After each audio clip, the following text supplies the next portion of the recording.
हरे कृष्णा। जगतगुरु शील प्रभुपाद जी की जय। शील प्रभुपाद जी की 125वें व्यास उत्सव पर गुरु गौरांग की प्रसन्नता हेतु भावांजलि समर्पयामि प्रस्तुत कर रहे हैं शील प्रभुपाद जी की कृष्णमय जीवन यात्रा। पिछले भाग में हम चर्चा कर रहे थे शील प्रभुपाद जी के गुरु शील भक्ति सिद्धांत सरस्वती ठाकुर जी के इस धराधाम से विदा होने के बाद गौड़िया मठ में उनके शिष्यों में उत्तराधिकार को लेकर कानूनी विवाद की। अब आगे। सन 1939 में द्वितीय विश्व युद्ध छिड़ गया।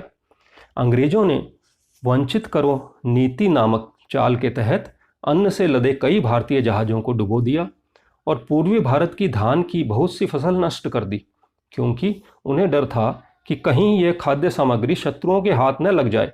इन हालात ने भारतीयों को भूखे मरने तथा व्यापार के लिए जरूरी जहाज़ों के अभाव वाली स्थिति में डाल दिया। इसके फलस्वरूप जो दुर्भिक्ष फैला वह बंगाल में पिछले 150 सालों में सबसे भयंकर था। अभय ने किसी तरह अपने परिवार के भरण पोषण के लिए आवश्यक सामग्री खरीद ली थी, लेकिन ज्यों-ज्यों महीने बीतते गए उन्होंने देखा कि पगडंडियां तथा खुले स्थान उन भिखारियों से खचाखच भरने लगे जो अपना भोजन सद्य निर्मित चूल्हों स्टोवों पर पकाते और खुले में या वृक्षों के नीचे सोते। उन्होंने भूख से पीड़ित बच्चों को कूड़ेदान में से खाने के टुकड़े बीनते देखा। इसके बाद कूड़ेदान में से हिस्सा बटाने के लिए कुत्तों से भी लड़ाई होने लगी और कलकत्ता की सड़कों का यह सामान्य दृश्य भी बन गया। शील भक्ति सिद्धांत सरस्वती ठाकुर महाराज ने कहा था, विश्व में किसी वस्तु का अभाव नहीं है, यदि कोई अभाव है तो वह है कृष्ण भावनामृत का। पहले की अपेक्षा अब यह आध्यात्मिक दृष्टि और भी सामयिक लग रही थी और अभय ऐसी बुराइयों के लिए जो भी उपचार जानते थे उसका उपयोग करने के लिए आतुर हो उठे। इस बात से आश्वस्त होकर कि उनके पास विश्व के युद्ध पीड़ित नागरिकों के लिए एक अत्यावश्यक संदेश है, उन्होंने एक प्रकाशन चालू करने पर विचार किया जो विश्व की विकट परिस्थितियों को शास्त्र की दृष्टि से उनके गुरु की ही प्रखर शैली में प्रस्तुत कर सके। उन्होंने इसका नाम रखा बैक टू गॉडहेड। अपने गुरु कृष्ण कृपा मूर्ति श्रीमद् भक्ति सिद्धांत गोस्वामी प्रभुपाद के प्रत्यक्ष आदेश से श्री अभयचरण डे के द्वारा संपादित तथा संस्थापित। किंतु उन्हें सरकारी अधिकारियों को अपनी पत्रिका छापने के लिए कागज लेने के लिए बारंबार प्रार्थना करनी पड़ती। यद्यपि वे करोड़ों व्यक्तियों में से अकेले थे जिनका न कोई सहारा था, न धन, न अनुयायी, तथापि उन्होंने अपने गुरु तथा भगवान श्री कृष्ण पर पूरा भरोसा था। उन्हें अपने महत्वपूर्ण संदेश पर भी पूरा भरोसा था। अतएव के दौरान भी विस्फोटों एवं मृत्युओं के बीच उन्होंने सन 1944 में अपनी पत्रिका के प्रथम अंक का विमोचन किया, क्योंकि इस तरह के साहित्य की अत्यंत आवश्यकता थी। 1947 में भारत को ब्रिटेन से उसकी चिर अभिलाषित स्वतंत्रता प्राप्त हो गई, लेकिन इस राष्ट्रीय उल्लास के तुरंत बाद हाहाकार मच गया, जिसमें राष्ट्र के भारत तथा पाकिस्तान में विभाजन के फलस्वरूप झगड़ों में लाखों लोग मारे गए। अभय ने बैक टू गॉडहेड के एक लेख गांधी जिन्ना वार्ता में लिखा, हिंदू तथा मुसलमान के बीच, एक ईसाई तथा दूसरे ईसाई के बीच, एक बौद्ध तथा दूसरे बौद्ध के बीच का संघर्ष प्रलय के दिन तक चलेगा। उनका तर्क था, जब तक लोग स्वार्थ प्रेरित रहेंगे तथा जब तक इंद्रिय तृप्ति की अभिलाषाएं होंगी तब तक वे लड़ते झगड़ते रहेंगे। वास्तविक एकता आध्यात्मिक ज्ञान तथा परमेश्वर की सेवा के मंच पर ही संभव है। जब अभय बैक टू गॉडहेड पत्रिका को नियमित रूप से प्रकाशित करने के लिए धन संग्रह करने में असमर्थ थे, तब भी वे लिखते रहे। उन्होंने कई सरकारी नेताओं को, प्रतिष्ठित परिचित जनों को तथा ऐसे व्यक्तियों को जिनके लेख उन्होंने पढ़े रखे थे या समाचार पत्रों में जिन व्यक्तियों के कार्यकलापों से वे प्रभावित हुए थे, पत्र लिखे। महात्मा गांधी को भक्ति में संलग्न करने के लिए अभय का सोचना अनिवार्य था। अपने देशवासियों के लिए जीवन पर्यंत साहसिक वैराग्य संबंधी तथा नैतिक कार्यों के कारण गांधी जी में भारतीय जनता को प्रभावित करने की महान शक्ति थी। 7 दिसंबर 1947 को उन्होंने दिल्ली के पते पर गांधी जी को एक लंबा पत्र लिखा। अपने आप को गांधी जी का ज्ञात मित्र के रूप में संबोधित करते हुए उन्होंने लिखा, मैं आपको एक सच्चे मित्र के नाते बताना चाहता हूं कि यदि आप अपयश की मृत्यु नहीं मरना चाहते तो तुरंत ही सक्रिय राजनीति से संन्यास ले लें। अभय ने प्रार्थना की थी कि गांधी जी कम से कम 1 मास के लिए अवकाश ले लें और उनके साथ भगवत गीता के विषय में विचार विमर्श में लग जाएं। अभय को अपने इस पत्र का कोई उत्तर नहीं मिला और 1 मास बाद 30 जनवरी को गांधी जी की मृत्यु हो गई। ज्यों-ज्यों लेखन कार्य तथा प्रचार कार्य में अभय की व्यस्तता गहन होती गई, त्यों तो उनका व्यापार तथा पारिवारिक मामलों पर ध्यान कम होता गया। उन्हें लगा कि श्रीमद् भागवत में भगवान कृष्ण द्वारा कहा गया यह विशेष श्लोक उन पर लागू हो रहा है। जब मैं किसी पर विशेष कृपा करता हूँ तो धीरे धीरे मैं उसकी सारी भौतिक संपत्ति हर लेता हूँ। तब उसके मित्र तथा परिवार वाले उसे अत्यंत दीन तथा हीन समझकर उसका परित्याग कर देते हैं और उसके पास केवल कृष्ण रह जाते हैं। जब इलाहाबाद में अभय के व्यापार पर बहुत ऋण चढ़ गया तो उन्होंने लखनऊ में एक फैक्ट्री खोलने का प्रयत्न किया। पहले तो लाभ होता प्रतीत हुआ, लेकिन बाद में इसमें भी धन डूब गया और उसे बंद कर देना पड़ा। यद्यपि अभय अपनी पत्नी तथा बच्चों को कलकत्ता के मकान में रखे हुए थे, किंतु स्वयं बहुधा उनसे दूर रहते थे। वे पुनः इलाहाबाद चले आए, लेकिन दवाओं के बेचने में वे कम से कम शक्ति लगाने लगे। वे प्रचार कार्य में अधिक रुचि लेने लगे। अभय की आयु 56 वर्ष की थी और उन्होंने सोचा कि अब उन्हें अपने गुरु के आदेशों को गंभीरतापूर्वक कार्यान्वित करना आरंभ करना चाहिए। चूंकि उनके गुरु की संस्था गौड़िया मठ कलह तथा स्थायी द्वंद्वों के कारण प्रभाव रहित हो चुकी थी, अतएव उन्होंने विश्वव्यापी कार्यक्रम के आधार पर भक्तों का एक आंदोलन प्रारंभ करने का प्रयास किया। यद्यपि उनके पास केवल 1 या 2 ही सक्रिय सहायक थे, फिर भी उन्होंने एक वीरान मंदिर को उपयोग में लाकर अपनी कल्पना के अनुसार एक प्रकार के आध्यात्मिक संयुक्त राष्ट्र संगठन को बनाने की दिशा में कार्य करना प्रारंभ किया। उन्होंने एक लिखित प्रपत्र तैयार किया और अपने आंदोलन की वैधानिक रजिस्ट्री लीग ऑफ डिवोटीज के नाम से करा ली। लेकिन जब अभय इन कार्यों में संलग्न थे तो एक दिन उन्हें एक तार मिला कि इलाहाबाद में उनके यहाँ चोरी हो गई है। उनके नौकरों ने उनका धन, दवाइयाँ तथा अन्य सारी मूल्यवान वस्तुएं चुरा ली हैं। यह समाचार पढ़कर वे मौन रहे और फिर जोर से हंसते हुए भागवत का श्लोक कह उठे, कृष्ण की कृपा निष्ठावान भक्त की भौतिक सफलता ध्वस्त करने में है। जब झांसी के एक मित्र ने अभय से इलाहाबाद लौट जाने की सलाह दी तो उन्होंने उत्तर दिया, नहीं, यह मेरे लिए अच्छा ही हुआ। पहले तो मैं यह देखकर दुखी हुआ, लेकिन अब देखता हूँ कि मेरी एक बड़ी आसक्ति का अंत हो गया और अब मेरा जीवन श्री राधा कृष्ण के प्रति पूर्णतया अर्पित तथा शरणागत है। उन्होंने सोचा कि यदि मेरे परिवार के लोग भक्त नहीं बन पाएंगे तो इससे क्या लाभ होगा। उनकी पत्नी तथा संबंधियों को उनके झांसी के प्रचार कार्य में कोई रुचि न थी, परंतु वे चाहते अभय व्यापार तथा घरेलू मामलों में अधिक समय लगाए। उनके ससुर ने उलाहना दिया, तुम सदैव ईश्वर के विषय में ही क्यों बोलते रहते हो। लेकिन जब मित्र मिलने आ जाते तो अभय भगवत गीता का प्रवचन चालू कर देते, जैसा कि वे झांसी में किया करते थे, और उनकी पत्नी तथा शेष सारा परिवार पूर्ववत एक अलग कमरे में चाय पीते रहते। प्रभुपाद बाद में याद करके बताते थे, मैं अपनी पत्नी को कृष्ण भावनामृत के प्रचार कार्य में अधिक से अधिक लगाना चाहता था, लेकिन वे अत्यंत दृढ़ थीं। अतएव अंततोगत्वा 30 वर्ष बाद मैं यह समझ पाया वह मेरी किसी तरह मदद नहीं करेंगी। अभय अपनी पत्नी को सदैव सलाह दिया करते कि चाय न पियो, क्योंकि कट्टर वैष्णव परिवार में यह प्रथा नहीं है। अंत में उन्होंने कहा, तुम्हें चाय और मेरे बीच चुनाव करना है, या तो चाय छूटेगी या मैं जाऊंगा। अभय की पत्नी ने हंसी में कहा, तब तो मुझे अपने पति को छोड़ना पड़ेगा। तत्पश्चात पत्नी ने एक गंभीर त्रुटि कर दी। उन्होंने अपने पति की श्रीमद् भागवत की प्रति बेचकर चाय और बिस्कुट खरीद लिए।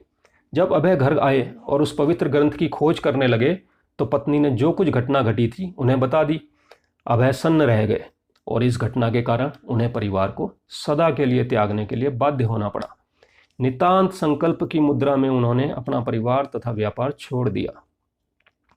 1950 का दशक अभय के लिए कठिनाइयों से भरा साबित हुआ। वे झांसी लौट आए, लेकिन उन्हें अपनी इमारत छोड़नी पड़ी, क्योंकि राज्यपाल की पत्नी ने जोर दिया कि इस इमारत का प्रयोग लीग ऑफ डिवोटीज के बजाय महिला क्लब के लिए होगा। रहने के लिए कोई स्थान न होने तथा कोई यथार्थ सहायता न होने के कारण उन्होंने झांसी छोड़ दिया, लेकिन भक्तों के विश्वव्यापी संगठन को चालू करने की अपनी योजना का परित्याग नहीं किया। दिल्ली के एक आश्रम में जाकर और वहां कुछ समय अपने गुरु भाइयों के साथ रहकर वे पुनः पहले की तरह साधु हो गए। वे विभिन्न मंदिरों में हफ्ते हफ्ते ठहरते या जो भी धनी धर्मात्मा उन्हें सम्मानपूर्वक अपने घरों में ले जाते वहाँ रुकते। भोजन, वस्त्र तथा रहने के स्थान की दृष्टि से उन्होंने ऐसा कठिन समय कभी नहीं भोगा था। बचपन से उन्हें अच्छा भोजन तथा अच्छे वस्त्र मिलते आए थे और इसका कभी प्रश्न नहीं उठा था कि वे कहाँ रहेंगे। वे अपने पिता के बड़े दुलारे थे और शील भक्ति सिद्धांत सरस्वती से उन्हें विशिष्ट मार्गदर्शन तथा स्नेह प्राप्त हुआ था। लेकिन 1950 के दशक में वे एकाकी थे। वे अपना समय लिखने तथा उन दानियों के पास जाने में बिताते जिन्हें वे भगवद गीता का उपदेश देते थे। उनका लक्ष्य स्थायी आवास खोजना नहीं, अपितु दिव्य साहित्य का प्रकाशन करना एवं कृष्ण भावनामृत के प्रचार हेतु एक शक्तिशाली आंदोलन की स्थापना करना था और इसके लिए धन की आवश्यकता थी। अतएव वे धनिकों से उनके कार्यालयों तथा घरों में मिलते, उन्हें अपनी पांडुलिपि दिखाते और अपने उद्देश्य को समझाते। लेकिन बहुत कम लोग सहानुभूति दिखाते और यदि दिखाते भी तो केवल 5-10 रुपये दान देते। किंतु अंततोगत्वा उन्होंने इतना धन एकत्रित कर लिया जिससे वे बैक टू गॉडहेड का पुनः प्रसारण कर सकें। अभय के पास ठीक से पहनने के लिए कपड़े खरीदने के लिए धन भी न था। अतएव उन्हें बिना जैकेट के ही दिल्ली की कड़ाकेदार शीत ऋतु को गुजारना पड़ा। वे बैक टू गॉडहेड के प्रूफ पढ़ने के लिए मुद्रक के यहाँ नित्य ही चलकर जाते। मुद्रक के यहाँ से पत्रिका की प्रतियां लेकर अभय पूरे शहर में पैदल घूम घूम कर उसे बेचते। वे किसी चाय की दुकान पर बैठ जाते और जब कोई चाय पीने के लिए उनकी बगल में बैठ जाता तो वे उसे बैक टू गॉडहेड की एक प्रति खरीदने के लिए कहते। अभय अपने लेखों तथा संपादकीय लेखों से आधुनिक सभ्यता की भौतिकतावादी तथा नास्तिकतावादी प्रवृत्तियों की आलोचना करते। वे अपने निजी अनुभव भी देते। बैक टू गॉडहेड पत्रिका बेचते समय मिले प्रतिरोधों के अनुभवों के विषय में उन्होंने एक लेख लिखा, no time a chronic disease of the common man, अर्थात समय नहीं है एक सामान्य व्यक्ति का एक पुराना रोग। चाय की दुकानों पर बैक टू गॉडहेड बेचने दाताओं को इसकी प्रतियां देने के अतिरिक्त अभय देश तथा विदेश के लिए कुछ प्रतियां डाक से निःशुल्क भी भेजते। नई दिल्ली की भीषण गर्मी में भी अभय अपना पाक्षिक पत्र बेचने के लिए प्रतिदिन बाहर जाते रहे। एक बार उन्हें लू लग गई और वे सड़क पर गिर पड़े, जब तक कि एक मित्र ने उन्हें अपनी कार में बैठाकर डॉक्टर के पास नहीं पहुंचाया। दूसरी बार एक गाय ने उनको सींग मार दिया तो वे थोड़ी देर तक सड़क के किनारे बिना किसी का ध्यान पड़े रहे। ऐसे अवसरों पर वे कभी कभी सोचा करते कि उन्होंने घर तथा व्यापार क्यों छोड़ा और अब जब वे कृष्ण के शरणागत हैं तो हर काम इतना कठिन क्यों हो गया है। किंतु वर्षों बाद जब उनका कृष्ण भावनामृत मिशन अनेक देशों में अनेक शिष्यों के साथ स्थापित हो गया तो वे कहा करते, उस समय मैं समझ नहीं सका, लेकिन अब मुझे अनुभव होता है कि वे सारी कठिनाइयाँ मेरी संपदा थीं। यह सब कृष्ण की कृपा थी। दिल्ली में बैक टू गॉडहेड के छापने तथा बेचने के अपने प्रयास को जारी रखते हुए अभय ने दिल्ली से 80 मील दक्षिण वृंदावन में रहने का निश्चय किया। गौड़ीय वैष्णवजन वृंदावन को विश्व में सर्वाधिक पवित्र स्थान मानते हैं क्योंकि 5000 वर्ष पूर्व कृष्ण ने अवतार लेकर वहीं पर बाल्यकाल की लीलाएं की थीं। भगवान चैतन्य के प्रमुख अनुयायी 500 वर्ष पूर्व वृंदावन गए थे और उन्होंने पुस्तकें लिखीं, मंदिर स्थापित किए तथा कृष्ण की लीलाओं के अनेक स्थलों को, जंगलों, चरागाहों तथा नदी तटों को खोज निकाला था। अभय का विचार था कि वृंदावन के शांत आध्यात्मिक वातावरण में अपने निबंध लिखें और रेल से दिल्ली जाकर अपना साहित्य बांटें तथा सम्मानित संरक्षकों से अनुदान मांगे। उन्होंने यमुना नदी के तट पर स्थित वंशी गोपाल जी मंदिर में एक सस्ता सा साधारण कमरा ले लिया। इस प्रकार वे वृंदावन के विशिष्ट जीवन में प्रविष्ट हो गए। जिस प्रकार वृंदावन कृष्ण का धाम था उसी तरह अभय कृष्ण के दास थे। वृंदावन में उनका मन खूब रमा। शाश्वत वृंदावन की महिमा का सर्वत्र प्रचार करने की इच्छा से प्रेरित होकर अभय बैक टू गॉडहेड के प्रत्येक अंक को निकालने के लिए वृंदावन में लगभग निरंतर रहने लगे। किंतु दिल्ली आना जाना मुश्किल हो गया था। वे दिल्ली जाने वाली प्रातःकालीन रेलगाड़ी पकड़ते और वहां पर ठहरने का स्थान न होने के कारण उसी रात को वृंदावन लौट आते। इससे उन्हें शहर में रुकने का बहुत ही कम समय मिलता और ऐसा करना खर्चीला भी था कभी कभी कोई धर्मात्मा उन्हें रहने के लिए स्थान दे देता, लेकिन अपने न्यूनतम निजी खर्चे के बावजूद भी अभय बड़ी कठिनाई से इतना अनुदान एकत्र कर पाते जिससे यात्रा करना, प्रकाशन करना तथा डाक से भेजने का खर्च पूरा हो पाता।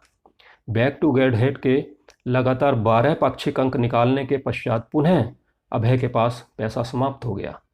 मुद्रक ने कहा कि वह केवल मित्रता के नाते नहीं छाप सकेगा। अभय ने वृंदावन लौटकर लेखन कार्य चालू रखा, लेकिन उनके पास उसके प्रकाशन की कोई योजना नहीं थी। एक दिन विरक्त तथा एकांत मुद्रा में अभय ने एक बंगला कविता लिखी जिसका शीर्षक था वृंदावन भजन। इसके प्रारंभिक पद्यांश विशेष रूप से व्यक्तिगत तथा आत्मपरिचायक थे। वृंदावन धाम में बैठा हूं मैं अकेला, हो रही हैं इस मुद्रा में अनुभूतियां अनेक। है मेरे स्त्री पुत्र पुत्रियां नाती सभी, किंतु धन नहीं, अतः है सारा वैभव निष्फल।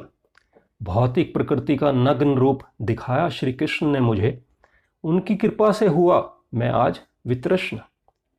यस्य अहम अनुग्रह नामी, हरिष्य तद्धनम शनैः। करता हूँ मैं अनुग्रह जिस पर, हरता हूँ धन क्रमशः उसका। कैसे समझूं मैं कृपा में कि इस कृपा को, जानकर धनहीन छोड़ दिया सबने मुझे, पत्नी कुटुंब मित्रजन और भाई सभी ने। है दुख किंतु आती है हंसी, बैठा अकेला हंसता हूँ। इस माया संसार में प्रेम करूं मैं किससे। गए कहाँ मेरे स्नेही माता पिता, कहाँ गए बुजुर्ग थे जो मेरे स्वजन। देगा मुझे कौन खबर, उनकी बताओ तो कौन। रह गई है इस पारिवारिक जीवन के नामों की मात्र एक सूची। अगले भाग में हम चर्चा करेंगे अभय के संन्यास आश्रम ग्रहण करने व उससे आगे के कृष्ण भावनामृत में यात्रा की। हरे कृष्णा। जगत गुरु शील प्रभुपाद जी की जय।